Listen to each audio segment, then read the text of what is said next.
जय द्वारकाधीश। जय माताजी। अपनी गायों बायणे बांधी गयो। अटाण तड़को थई गयो तो अंदर धारिया में पूरी दीधुं। આપણે મોં કર્યું જ રાખીએ છીએ ગાયોને।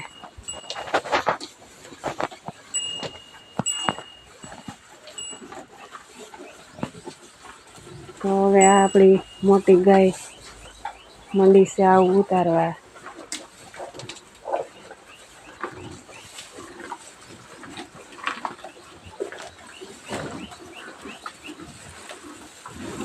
હવે જેટલા દી વ્યાયામ કાઢે એટલા દી।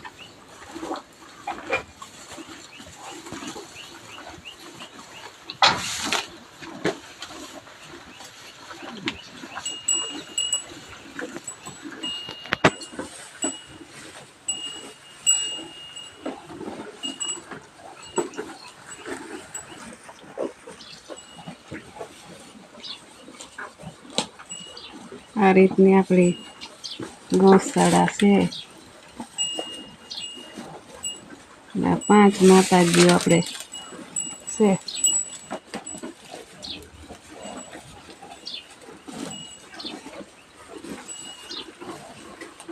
एक अहींया अलग से मोकरी होय એટલે હવન રીતે હવને જ્યાં ખાવું હોય ત્યાં મંડે ખાવા।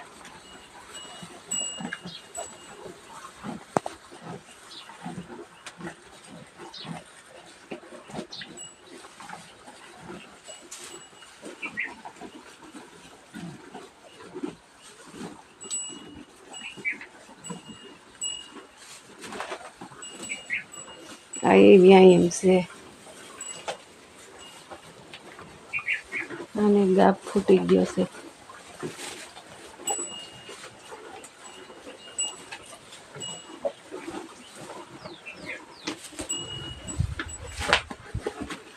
तो આપણે વાહે વ્યાહે તો બે ગાયો આયરે વ્યાહે અટાણે દૂજાણા વિનાના સહી।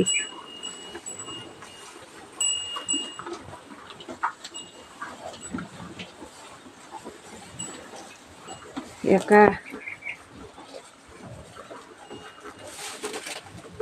ગાય એમ છે।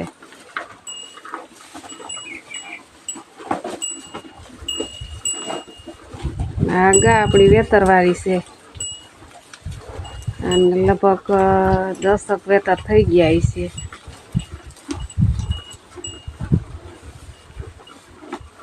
वोण तो अमने आशा नहोती कि आ गाभण निकळशे पण तोय माताजीनी दया गायपणी निकળી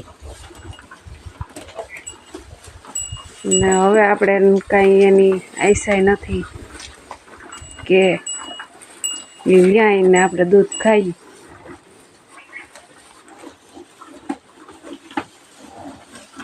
एने आपणे बहु दूध दीधुं। आ छठुं वेतर अहींया छे लई आव्या न्या 3-4 वेतर तो अमने कीधुं तुं पण 5 वेतर तो न्याय व्याणी होय अने अहींया 6 वेतर थी आवी छे એટલે 6 वेतर थी आपणे दूध दे छे। पण अमे ए गायपणी हती नथी चेक कराव्युं के नथी कोईने बताव्युं। आव मंडी भरवा तई खबर पड़ी कि आ गायपणी छे ने आपणे एनुं गटपण पारवानुं छे એટલે कांई गायपणी होय तोय भले न होय तोय भले एनो आपणे कोई अफसोस नथी। एना होज पण एवा कोई दी नहीं मांदी पड़वी के नहीं कोई दी धोड़ीने क्यांय जावुं। एटली शांत स्वभावनी छे। पाછી आ एनुं वासळियुं छे ए ईज रीतनुं होज्युं कोई दी माथुं उलारे नहीं।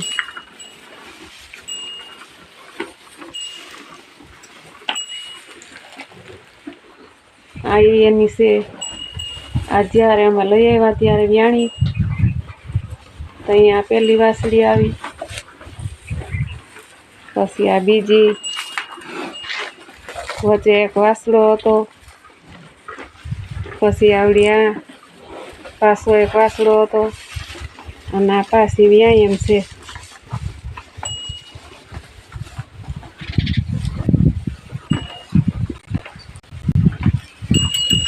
એટલી શાંત કોઈ દી ગમે એમ આપણે એને ખંજોરીએ નીણ નાખીએ, કોઈ દી એને માથું ન ફૂલાયું, એટલી શાંત સ્વભાવની છે.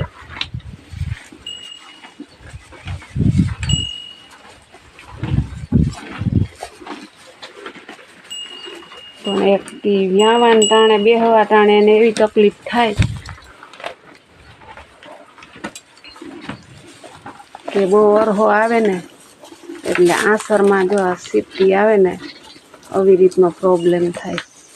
સીપટી આવે એટલે આંસરમાં આ પોરું વ્યાણી હતી તે દીનો આ જે ડાઘ આંસરમાં રહી ગયો છે.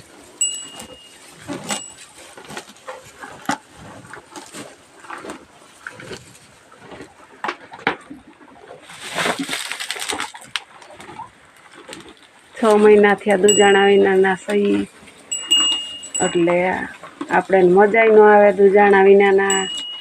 દૂજાણા વિના રહ્યા નથી એટલે નો ઘી ભાવે, નો દૂધ ભાવે, નો છાશ ભાવે. 15 વર્ષથી એક ધારું ગાનું દૂજાણું છે, તો આપણને દૂજાણા વિના તો એક ઘડીએ ન હાલે. પણ હવે આમટા ઢોર થઈ જાય પછી લેવાનું ન મેળ આવે. મીણપુરાનું બધું પૂરું કરવું, કે જે રોડવી લીધું પછી 5-6 મહિના કે હમણાં ભેગ્યું વ્યાહે તો 2 વ્યાહે. એક તો ગાના ઘી વિના આપણે મજા જ ન આવે. 7 વર્ષ થયા એક ધારું ગાનું ઘી લીધું જ નહોતું. ઘરનું જ આપણે ભેગું કરી લઈએ, અને ભેગું કર્યા પછી આપણને એમ થાય કે હવે આપણે વહુકવાની છે એટલે ઘી ભેગું કરી લઈએ. આમી ગા પાછી વ્યાય ત્યાં લગનનું ઘી આપણે ભેગું કરી લઈએ, પણ વણ નહોતું થયું. એમાં બહુ હેરાન થયા કે કોઈનું ઘી આપણને ફાવે નહીં, છતાં પણ આપણે લેવું પડ્યું એક વખત. તો એક તો દીવા કરવામાં જ કાંઈ થાય કે ગાના ઘીના દીવા આપણે કરીએ, અને વેસાતું તો જો સારું આવે તો આવે, નકર પછી હા આવતો હોય તો આપણને મજા ન આવે. તો આવી રીતનું આપણે ગાયોની સંભાળ લઈએ છીએ, અને ઓર્ગેનિક ખેતી કરીએ છીએ, એટલે ગાયોની તો આપણે જરૂર પડે જ. ગાય વિના તો ઓર્ગેનિક ખેતી થાય નહીં. એક તો ઓર્ગેનિક ખેતી કરીએ એટલે આપણે પહેલાં તો ગૌમૂત્ર જ જોઈએ, પછી આંકડો, લીમડો, ધતુરો, ગૌમૂત્ર, છાણ, એવું તો આપણે જોઈ જ. એટલે ગાયું તો રાખવી જ પડે. ગાય વિના ગાય આધારિત ખેતી ન થાય. તો અમે આ ગાય આધારિત ખેતી કરવા હાટુથીને જ ગાયું રાખ્યું છે. નકર એક દૂજાણામાં ગાય હોય તોય હાલે, પણ આ ગાય આધારિત ખેતી કરવા માટે જ ગાયું રાખ્યું છે. અને આ બધી વાસળીઓ આ ગાયનું જ છે. આ એક જ વાસળી આપણે ગામમાંથી એમણામ આપણને આપી છે. ઓરિજિનલ ગીર નસલની વાસળી છે.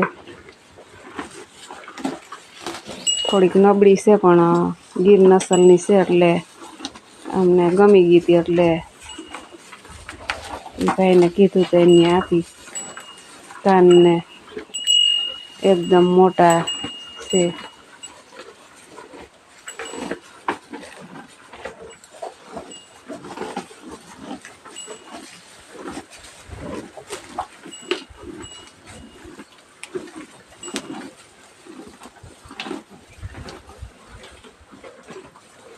આવી રીતના ખાતી હોય તો એના કાન જો નીચે અડી જાય.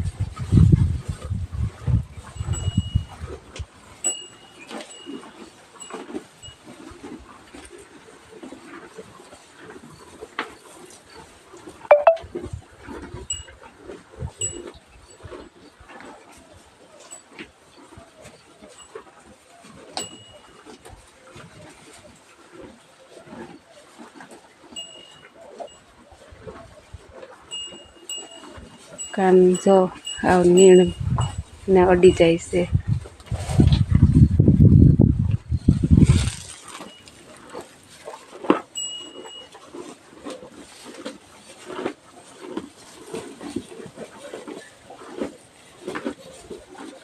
એકદમ ગીર નસલની છે.